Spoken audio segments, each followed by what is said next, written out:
నీకు మహిమకరముగా మాకందరికి దీవెనకరముగా ఉంటున్నట్లు అనుగ్రహించమని,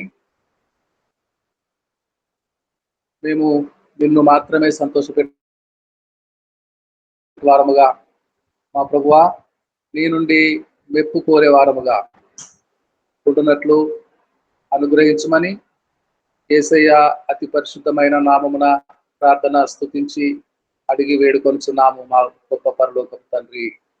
ఆమేన్. ప్రియులారా,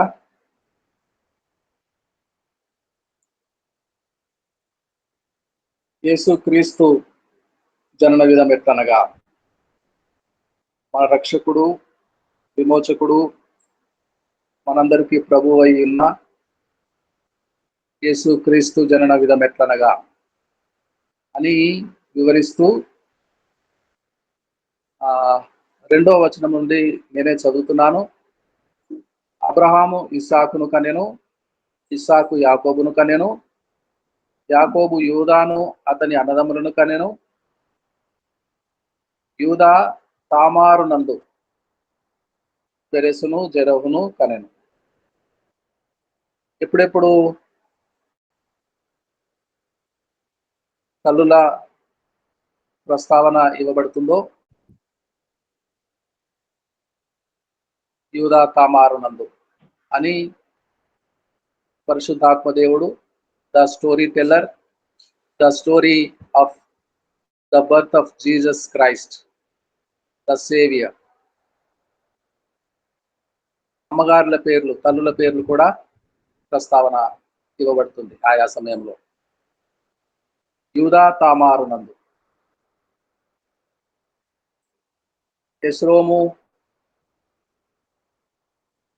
ఆరామును కనెను, ఆరాము అమినాదాబిన కనెను, అమినాదాబు నయోస్సోనును కనెను, నయోస్సోను షల్మానును కనెను, షల్మాను రాహాబునందు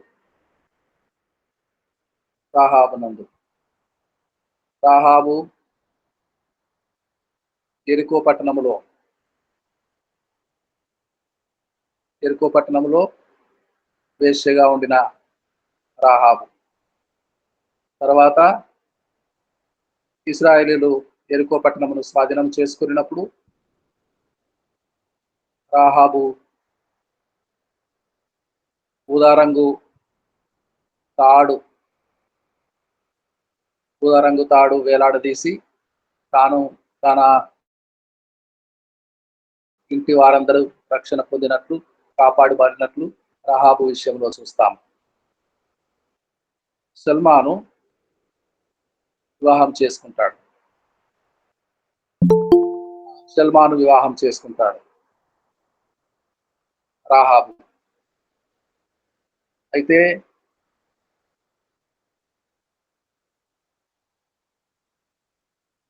బోయేజు రూతునందు ఓబేదును కనెను.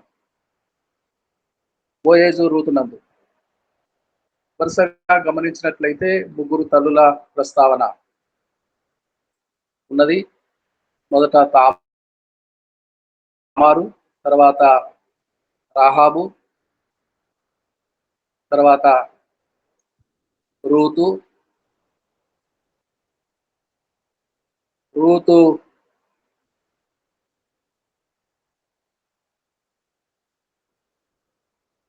ఓబేదు యెష్షయిని కనెను, యెష్షయి రాజైన దావీదును కనెను, ఊరియా భార్యగా ఉండిన ఆమె యందు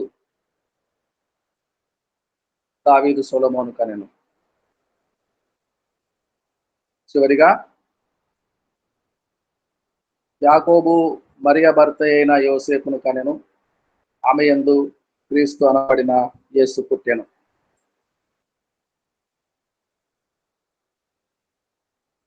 ప్రత్యేకముగా మరి విశేషముగా ఊరియా భార్యగా ఉండిన ఆమె యందు దావీదు సొలొమోను కనెను. ఎందుకో అందరి పేర్లు, తల్లుల పేర్లు యేసుక్రీస్తు వంశావళిలో తల్లులందరి పేర్లు ఎక్కడెక్కడ అవసరం ఉందో అక్కడ ప్రస్తావించబడినట్టుగా, ఇక్కడ మాత్రమే కథకునికి, ద స్టోరీ టెల్లర్కి, పరిశుద్ధాత్మ దేవునికి ఇష్టము కాలేదు అని సందేహం కలుగుతుంది. ఎందుకో పరిశుద్ధాత్మ దేవునికి, రచయితకి ఆత్మావేశం వలన ఏర్పడిన లేఖనములో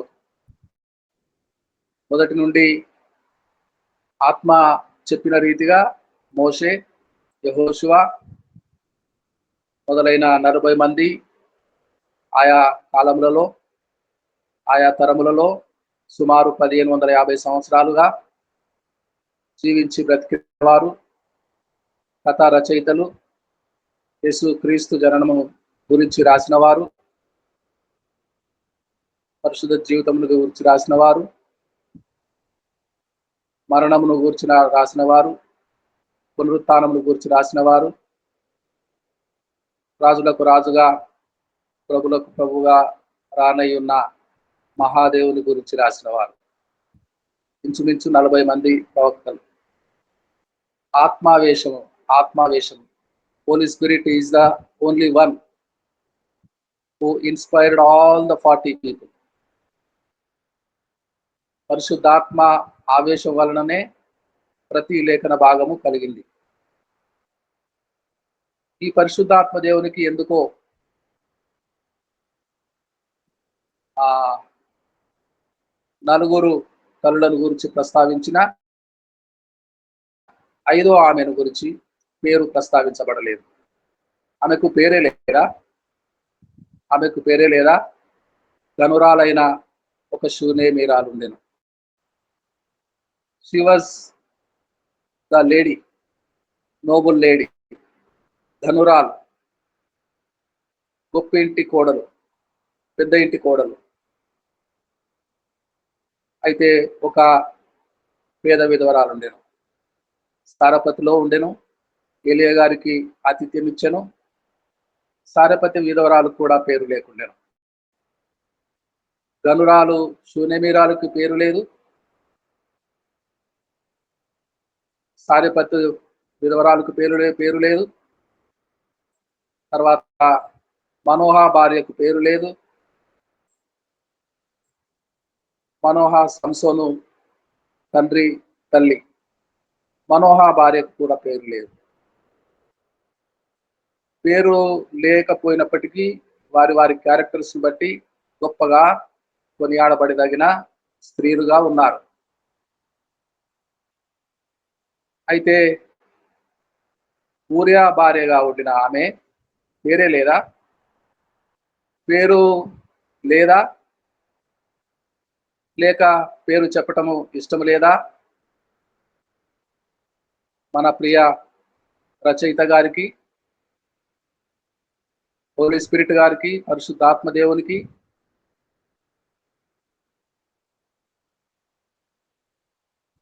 పేరు ఉండెను.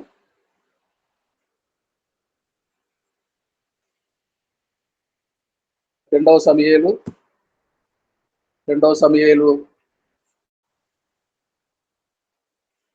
11వ అధ్యాయంలోకి వెళ్దాం. 2 సమూయేలు 11వ అధ్యాయము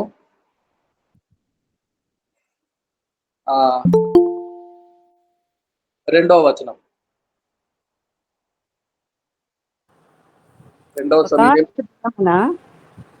ఒకానొక దినమున ప్రొద్దుగుంక వేళ దావీదు పడక మీద నుండి లేచి రాజనగరి మిద్దె మీద నడుచుచు పైనుండి చూచుచుండగా స్నానము చేయు ఒక స్త్రీ కనపడెను. ఆమేన్. 3, 4 వచనాలు కూడా చదువుతామా? ఆమె బహు సౌందర్యవతి అయి యుండట చూచి దావీదు దాని సమాచారము తెలుసుకొనుటకై ఒక దూతను పంపెను. అతడు వచ్చి ఆమె ఏలియాము కుమార్తెయు హిత్తీయుడగు ఉరియాకు భార్యయునైన బత్షెబా అని తెలియజేయగా దావీదు దూతల చేత ఆమెను పిలువనంపెను. చాలండి. పేరు ఉన్నది కదా. పేరు ఉన్నది కదా, బత్షెబ. బత్షెబ పేరున్నది, భర్త పేరున్నది. అంతేకాకుండా ఏంటి కోడలైందో, ఏంటి కుమార్తె అయిందో వారి పేర్లున్నాయి.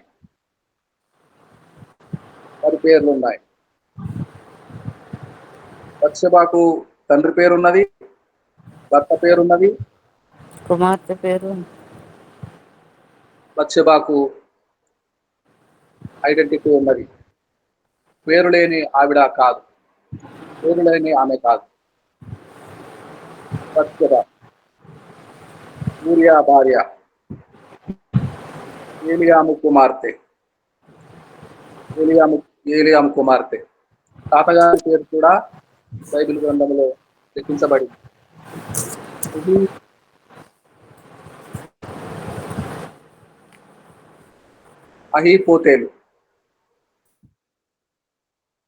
అహీపేతేలు దావీదు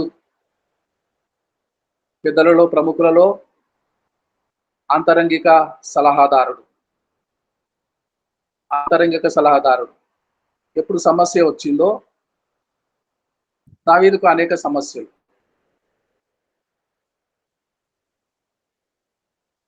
పర్సనల్ అడ్వైజర్. దావీదు మహారాజుకి పర్సనల్ అడ్వైజర్. ఏ దినము ఎప్పుడు ఆపదొచ్చినా, సమస్య వచ్చినా, యుద్ధము తరచుగా జరిగే కాలము, వసంతకాలమున రాజులు యుద్ధమునకు బయలుదేరు సమయము, దావీదు యోవాబును అతని వారిని ఇశ్రాయేలులందరినీ పంపగా వారు అమ్మోనీయులను సంహరించి రబ్బా పట్టణమును ముట్టడి వేసిరి. అయితే దావీదు యెరూషలేమునందు నిలిచెను. 2 సమూయేలు 11:1.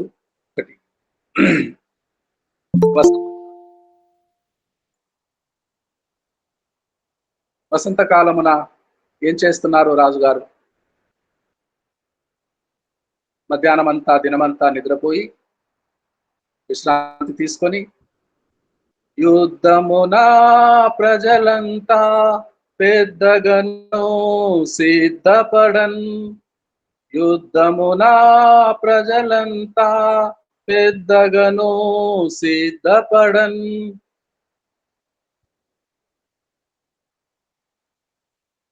యుద్ధమున ప్రజలంతా పోరాడుతుంటే దావీదు మిద్దె పైన తిరుగుతాడా? రాజుగారు మిద్దె పైన తిరుగుతాడా? షికారు తిరుగుతాడా? మిద్దె పైన చల్లగాలికి తిరుగుతాడా?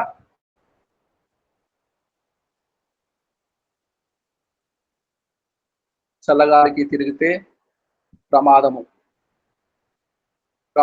శోధన ఎదురవుతుంది. ఒకానొక దినమున పొద్దు గుంకిన వేళ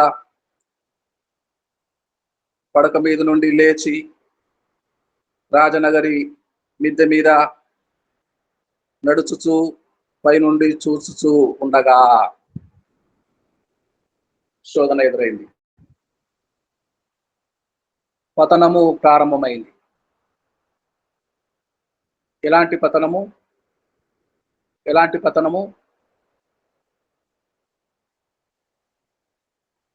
12వ అధ్యాయము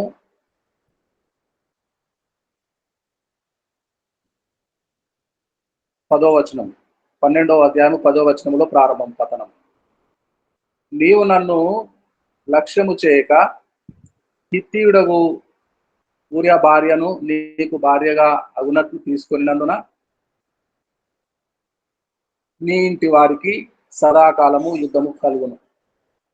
నా మాట ఆలకించుము. యెహోవా నగు నేను సెలవిచ్చినదేమనగా, నీ ఇంటి వారి మూలముననే నేను నీకు అపాయము పుట్టింతును. నీవు చూస్తుండగా నేను నీ భార్యలను తీసి నీ చేరువ వారికి అప్పగించేదను. పగటియందు వాడు వారితో శయనించును. నీవు ఈ కార్యము రహస్యముగా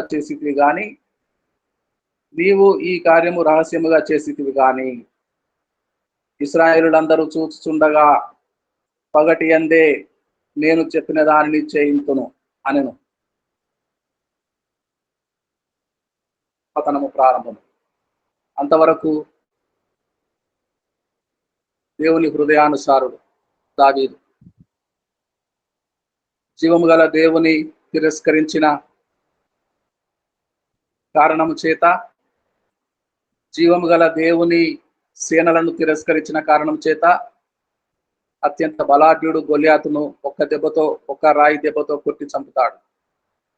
అటువంటి రోషం కలిగిన, పౌరుషం కలిగిన దావీదు ఒకానొక సాయంకాల దినమున నిద్రలేచి పడక మీద నుండి లేచి పరుండిన వాడు సాయంకాల దినమున చల్లగాలికి తిరుగుతాడా? చల్లగాలికి తిరుగుతున్నాడు. ఎప్పటి నుంచి కనిపెడుతుందో మహాతల్లి, ఎన్ని రోజుల నుంచి గమనిస్తుందో, సరిగా ఆ సమయానికే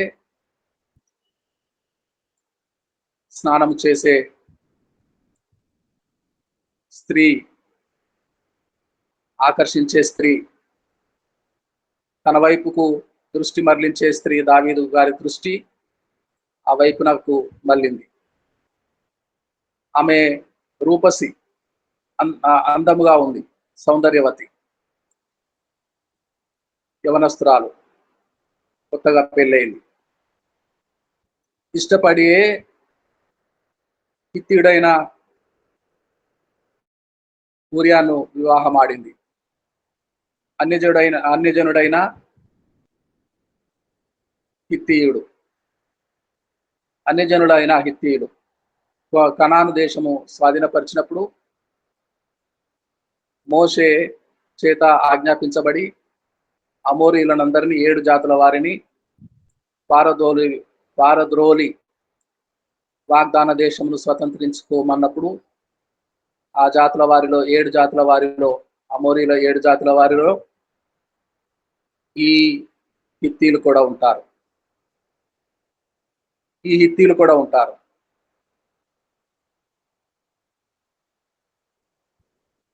యూదా దావీదు గోత్రికురాలు యూద వంశం. అమ్మా తగదమ్మా, అన్యజనులను వివాహం ఆడొద్దమ్మా, మనకు తగదమ్మా అని తండ్రితో చెప్పిన, తాతగారితో చెప్పిన, అహీతోపెలుతో చెప్పిన, ఏలియాము గారితో చెప్పిన వినలేదు. ఇష్టపడి వివాహం చేసుకుంది. ఊరియా గారికి అప్పటికే పిల్లలున్నారు, అప్పటికే వివాహమైంది. బహుశా భార్య మరణించవచ్చు, లేక జీవించే ఉండవచ్చు. బహుభార్యత్వము ఉన్నది ఆ దినములలో. దావీదు గారికి కూడా ఎక్కువ మంది భార్యలు ఉన్నారు. ఊరియా గారికి కూడా నాతాను ప్రవక్తను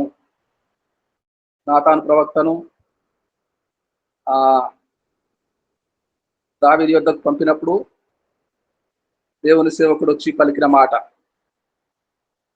కావున యెహోవా నాతానును దావీదు యొద్దకు పంపెను. అతడు వచ్చి దావీదుతో ఇట్లనెను. 12వ అధ్యాయం ప్రారంభంలో చదువుతున్నాను. 2 సమూయేలు గ్రంథము 12వ అధ్యాయం ప్రారంభము నేను చదువుతున్నాను. ఒకానొక పట్టణమందు 2 మనుషులుండిరి. ఒకడు ఐశ్వర్యవంతుడు, ఒకడు దరిద్రుడు. ఐశ్వర్యవంతునికి విస్తారమైన గొర్రెలను కలిగి ఉండెను.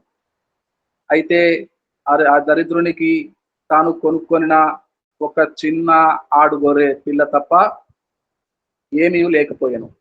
వాడు దానిని పెంచుకొని చుండగా అది వాని బిడ్డల యొద్దను ఉండి పెరిగి వాని చేతి ముద్దలు తినుచు, వాని గిన్నెలోనికి త్రాగుచు, వాని కౌగిట పండుకొనుచు, వానికి కుమార్తె వలె ఉండెను. వాని కౌగిట పండుకొనుచు, వాని బిడ్డల యొద్ద ఉండి పెరిగి. ఊరియాకు పెళ్ళైందమ్మా. ఊరియాది చాలా పెద్ద వయసు. నీవు యవనస్తురాలవు, మనకు తగదమ్మా, యూదులకు తగదు అని చెప్పినా వినలేదు. ఇష్టపడింది, ప్రేమించింది, ప్రేమ వివాహం చేసుకున్నది, లవ్ మ్యారేజ్ చేసుకుంది. ఆ ఊరియాకు భార్య అయింది.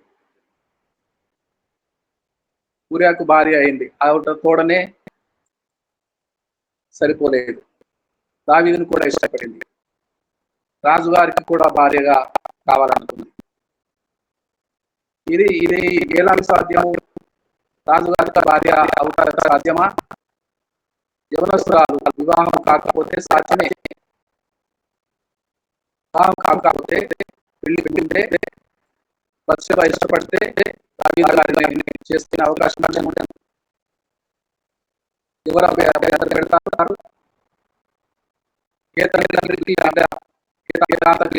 మనవరాలు ఏలియాము కుమార్తె అహీతోపెలు మనవరాలు అయినంత మాత్రాన ఆ పెద్దలు అభ్యంతరం చెప్పుదురా?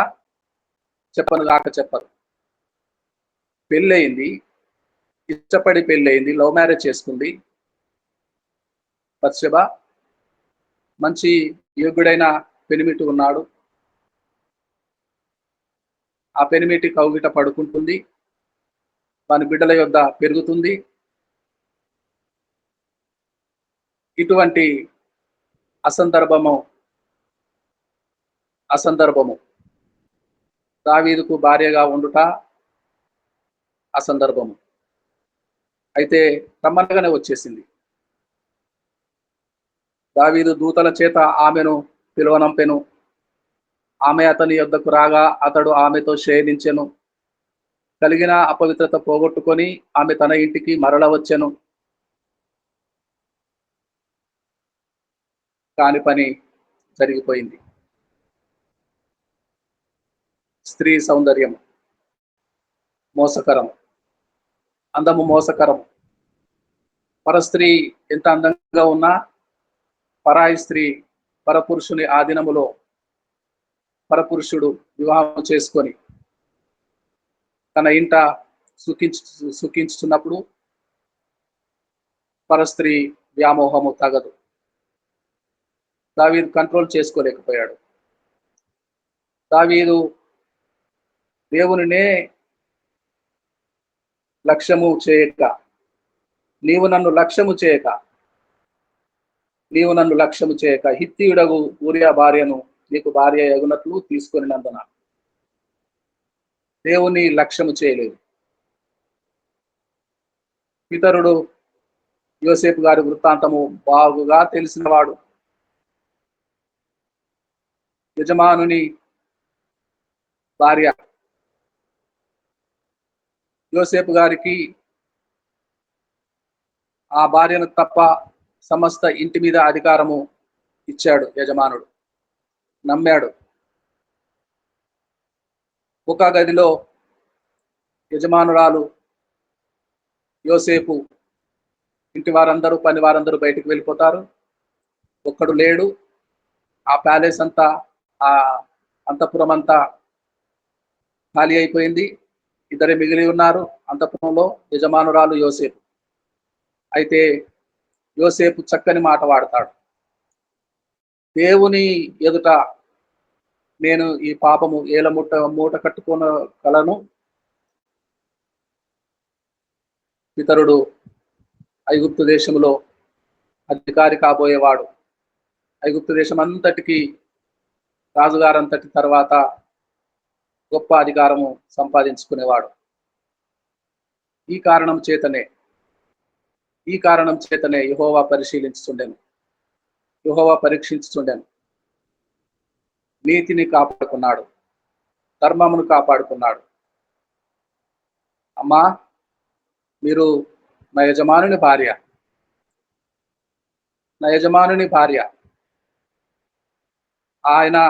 అతను లేకపోవచ్చు, కానీ మన మధ్య, నీకు నాకు మధ్య దేవుడు ఉన్నాడు. నా దేవుడు జీవం గల దేవుడు. నా దేవుడు అన్నీ చూస్తూ ఉంటాడు.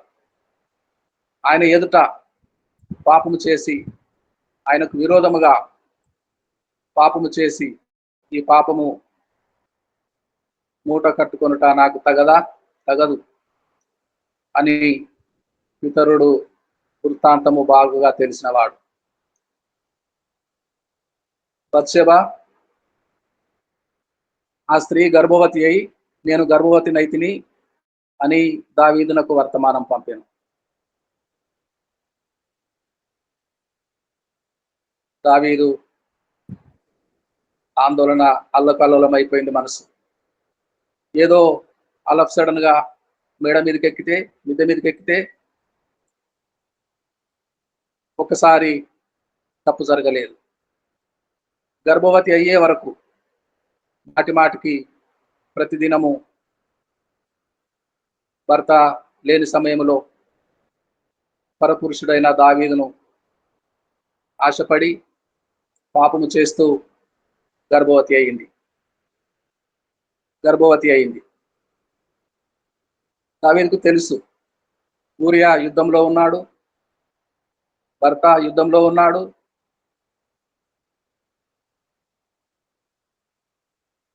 నా వల్లనే గర్భవతి అయింది దావీదుకు తెలిసి ఏం చేస్తున్నాడు? దావీదు హిత్తీయుడగు ఊరియాను నా యుద్ధకు పంపమని దూత ద్వారా యోవాబుకు ఆజ్ఞ ఇచ్చెను. ఊరియా దావీదు నొద్దకు రాగా దావీదు యోవాబు యోగక్షేమములు జనుల యోగక్షేమమును యుద్ధ సమాచారమును అడిగాను. తర్వాత దావీదు ఇంటికి పోయి శ్రమ తీర్చుకొనుమని ఊరియాకు సెలవీయగా ఊరియా రాజనగర్లో నుండి వెళ్ళినవాడు రాజనగర్ సేవకులు పడుకునే చోటను పడుకుంటాడు. యుద్ధ ధర్మము నెరిగినవాడు, యుద్ధ నీతి నెరిగినవాడు. అయితే రాజప్రసాదము, రాజకుటుంబము, రాయల్ ఫ్యామిలీ పరిచారకులందరూ దావీదు ఎముకనంటిన వారే, యూదా గోత్రికులే, బంధువులే. రాజప్రసాదము చుట్టూ, రాయల్ ప్యాలెస్ చుట్టూ ఉన్నవారు సొంత బంధువులే. ఏలియాము సొంత బంధువుడే, అహితోపేలు సొంత బంధువుడే, రాజుకు ప్రధాన సలహాదారుడుగా ఉన్నవాడు.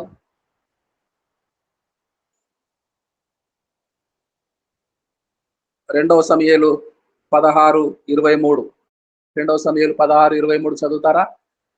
2 సమూయేలు 16:23 2 సమూయేలు 16:23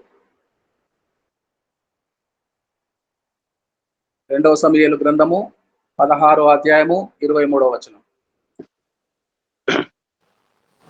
ఆ దినములలో అహీతోపెలు చెప్పిన ఏ ఆలోచన అయినను ఒకడు దేవుని యొద్ద విచారణ చేసి పొందిన ఆలోచన అయినట్టుగా ఉండెను.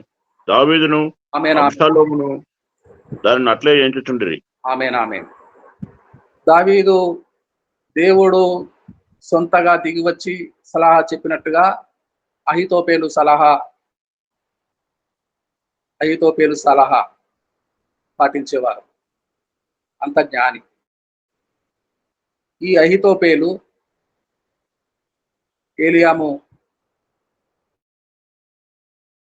కుమారుడు. ఏలియాముకు కుమార్తె బత్షెబ. ఎంత దగ్గరి వాళ్ళు, దావీదు సొంత వాళ్ళు.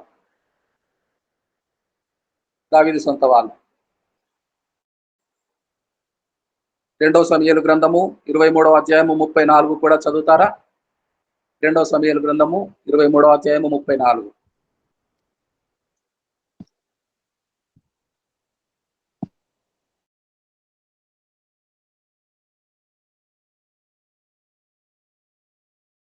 కాజీయునికి పుట్టిన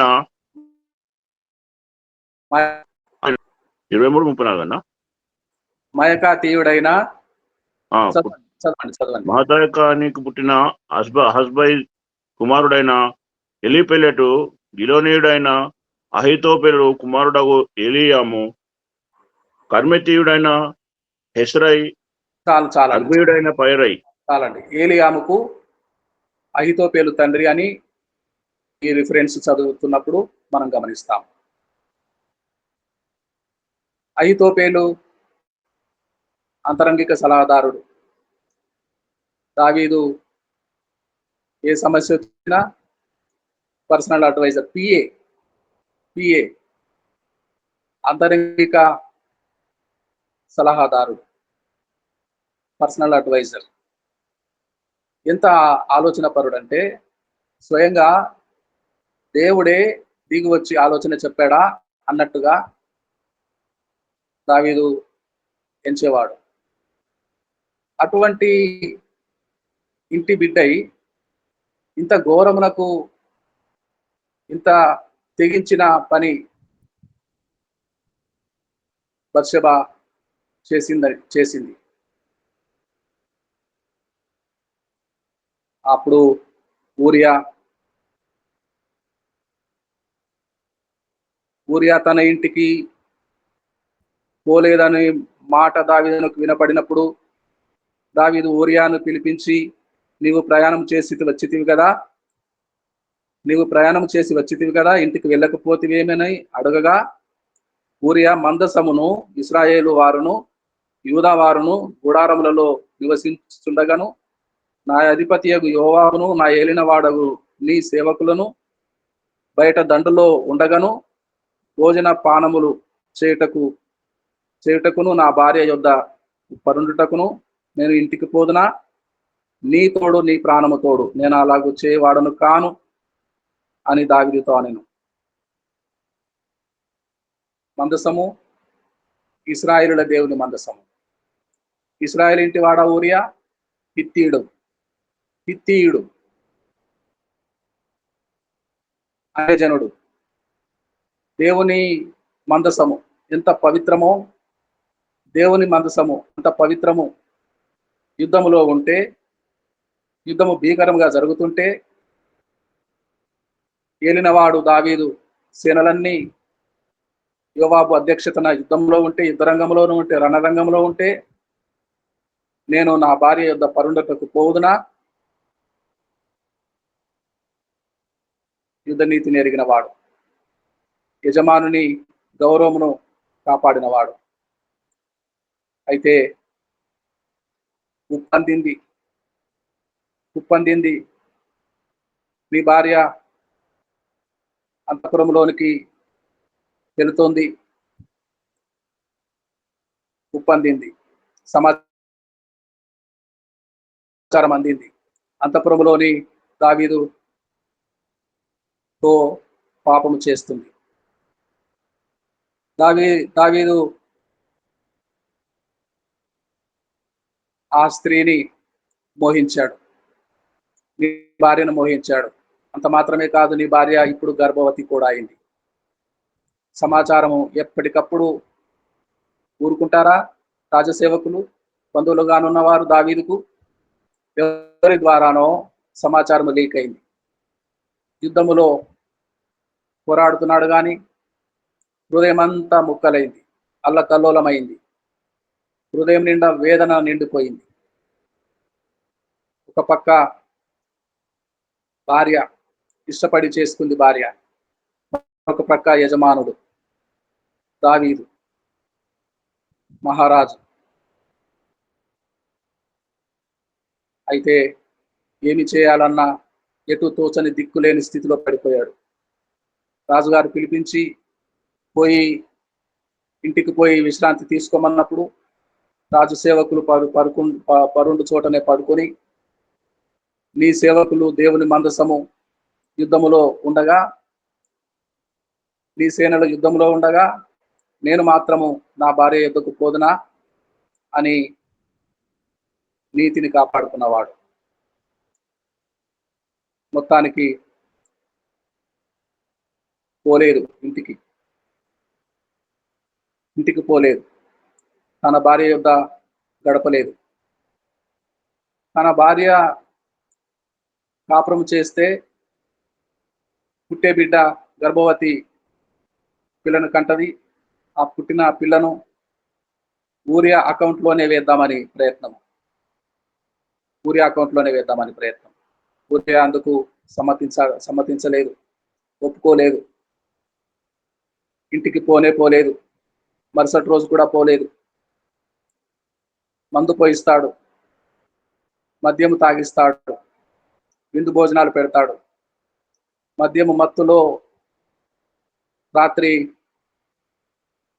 సేవకుల యొద్ద వసారాలోనే పడుకుంటాడు. భార్య యొద్దకు పోలేదు.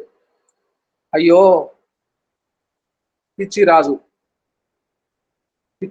రాజు చనువు తీసుకుంది. నా భర్త రాడు, నా ముఖం ఇక చూడడు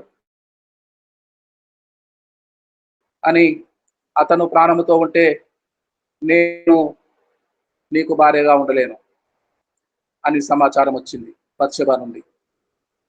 దావీదు సరేనన్నాడు. యుద్ధము కఠినముగా జరిగే చోట యోవాబుకు ఉత్తరం రాస్తాడు. తన ప్రాణము తీయమని అతని చేతే చీటి పంపిస్తాడు. ఊరియా ప్రాణము తీయమని ఊరియా చేతే చీటి పంపిస్తాడు. ఎంత కఠినమో, ఎంత దుర్మార్గమో! ఏ వ్యక్తి చనిపోతాడని తెలిసి ఆ వ్యక్తి చేతే సమాచారం పంపిస్తాడు రాజు. యుద్ధము కఠినముగా జరుగుతున్న చోట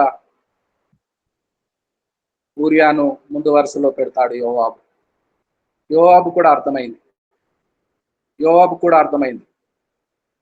కూడా దగ్గర సంబంధే.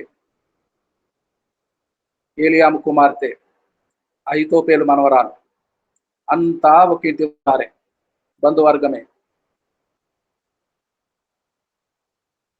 అయితే ఊరియాను చంపేస్తారు.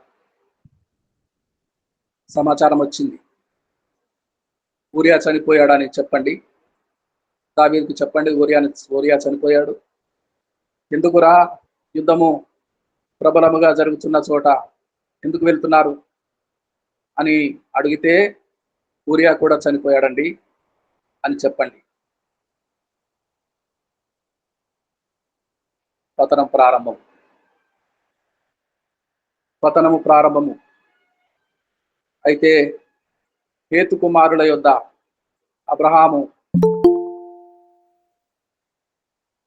అబ్రహాము భార్య శారా మరణమైనప్పుడు హేతు కుమారుల యొద్ద కొన్న పొలమే మక్పేలా గుహ. ఆదికాండము 49వ అధ్యాయము 30వ వచనం. 49వ అధ్యాయము ఆదికాండము 30వ వచనం చదువుతారా? చదువుతున్నాయి గారు.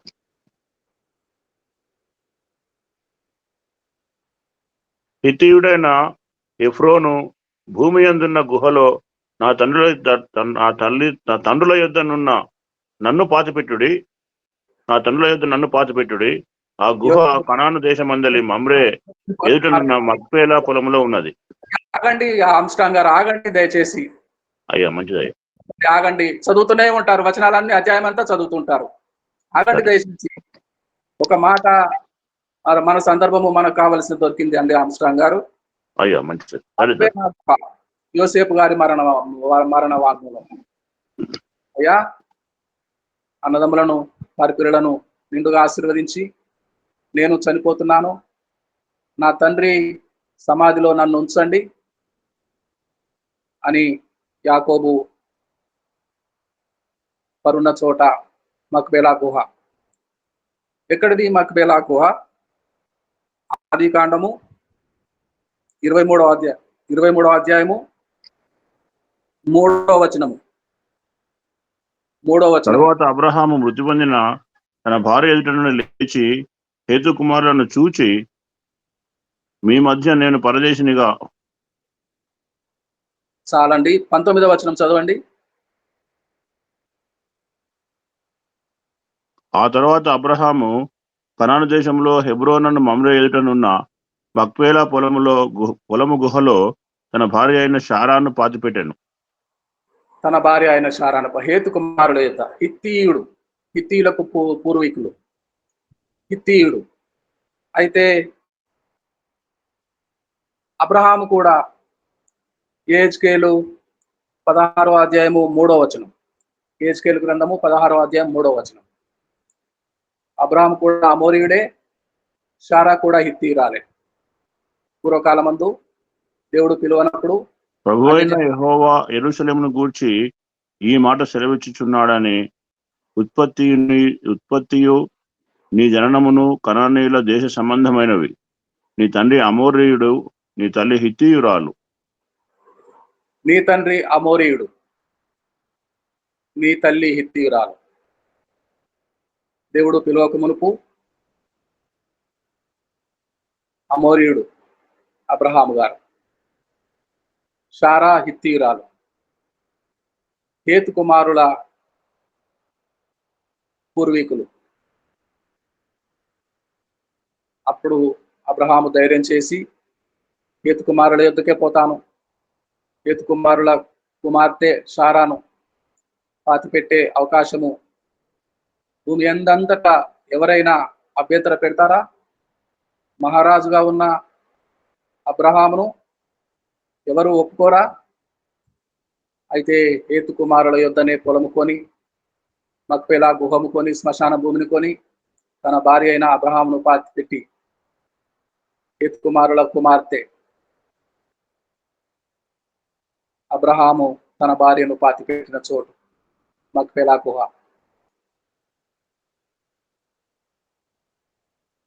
హిత్తీయురాలు. భర్త హిత్తీయుడైతే వారి కూడా ఆ గోత్రమే భరించవలసి వస్తుంది కదా. హిత్తీయురాలు బత్షెబ. ఒక విధంగా చూస్తే యూదా కుమార్తె అయినా, యూద వంశస్థురాలైనా భర్త ఇంటి పేరు కలిగి హిత్తీయురాలుగానే గుర్తించబడింది. బత్షెబ.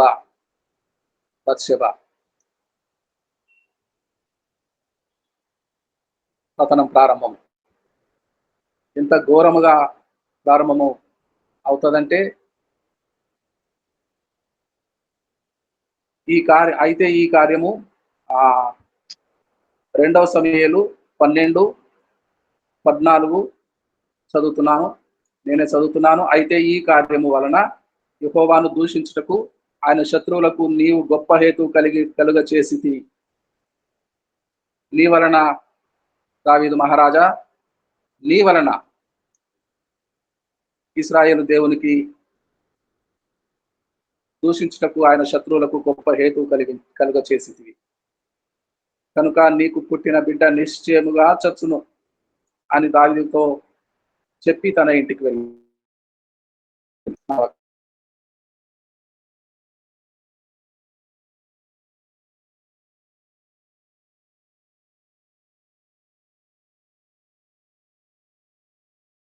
ఆయన తన సేవకుడు మాటను రూఢిపరచువాడు. నిశ్చయముగా ఆయన సేవకుడు పలికింది తప్పక జరిగి తీరుతుంది. బిడ్డ మరణిస్తాడు అంటే మరణించాడు.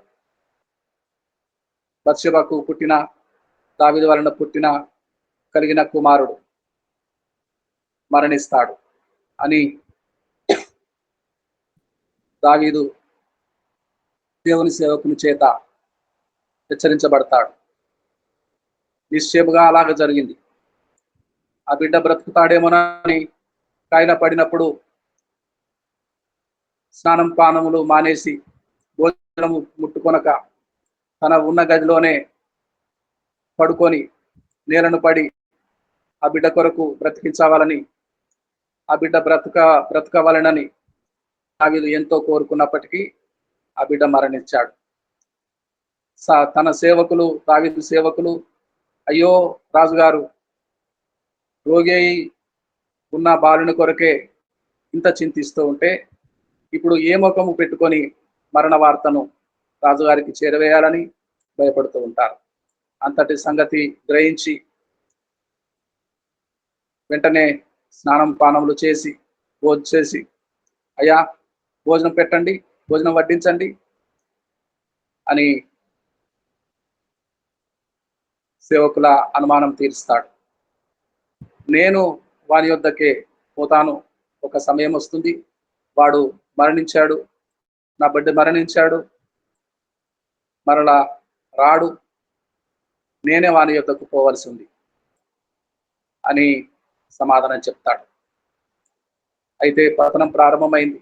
అబ్షలోము ముసలం పుట్టింది.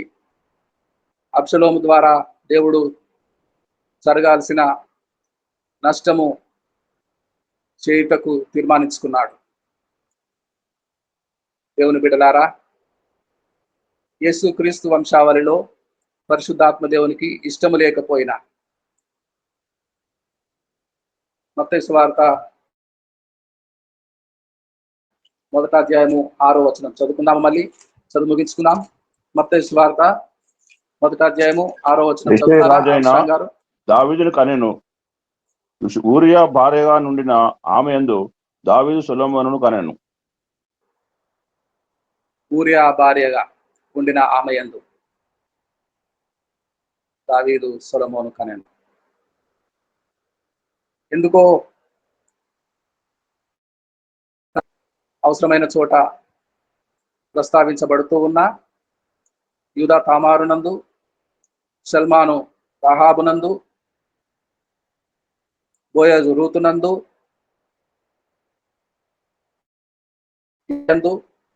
అని తల్లుల పేర్లు ఆ సందర్భములలో ప్రస్తావించబడిన ఇక్కడ ఒక్క చోట మాత్రమే దేవునికి ఇష్టం లేదు. ద స్టోరీ టెల్లర్ ఇష్టం లేదు. ఆమెను ఊరియా భార్యగానే సంబోధిస్తున్నారు. మనం కూడా 50 సంవత్సరాల వయసులో దావీదు మహారాజు మిద్దె ఎక్కి విహారము చేస్తున్నాడు. 20 సంవత్సరాలు కాపురంకొచ్చి తొలినాళ్ళు ఊరియా భార్యగా, అయితే సౌందర్యము అందముతో మోసగించి దావీదు పతనానికి కారణమైన బత్షెబ